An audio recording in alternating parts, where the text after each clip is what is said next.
ప్రజల ప్రాణాలకు రక్షణగా నిలుస్తున్న 108, 104 అంబులెన్స్ వ్యవస్థపై వైసీపీ నేతలు దుష్ప్రచారం చేయడం సిగ్గుచేటని అత్తిలి వ్యవసాయ మార్కెట్ కమిటీ చైర్మన్ దాసం ప్రసాద్ మండిపడ్డారు. శిథిలావస్థకు చేరిన అంబులెన్స్ ఫోటోలను చూపిస్తూ కొందరు తప్పుడు ప్రచారం చేస్తున్నారని ఆరోపించారు. పశ్చిమ గోదావరి జిల్లా తణుకు జిల్లా ప్రభుత్వ కేంద్ర ఆసుపత్రికి రోగులను తరలిస్తున్న 108 అంబులెన్స్ వాహనాలను పరిశీలించి వారికి అందుతున్న సేవల్ని అడిగి తెలుసుకున్నారు.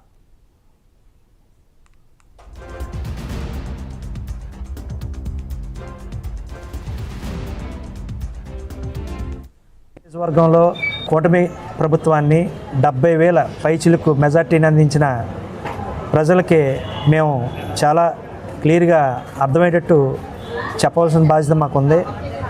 అలాగే గతంలో సాక్షి ఛానల్ ద్వారా అంబులెన్స్లన్నీ కూడా నిరుపయోగంగా ఉన్నాయని, సకాలంలో స్పందించట్లేదని ప్రచారించడం జరిగింది.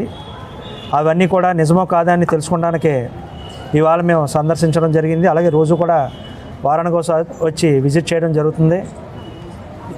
అంబులెన్స్లు మీరు చూశారు, మీడియా ప్రతినిధులు కూడా తీసుకున్నారు. ఎవరికైనా పేషెంటు ఆపదలో ఉన్నాడంటే సకాలంలో స్పందించి వెంటనే వాళ్ళు సర్వీస్ చేయడం జరుగుతుంది. అలాగే ఇప్పుడు కూడా మేము దాన్ని వచ్చి పరిశీలించాం. అందరూ కూడా పేషెంట్లని బాగానే ఇక్కడ రిసీవ్ చేసుకోవడం జరిగింది. ఈ యొక్క తప్పుడు ప్రచారాన్ని జగన్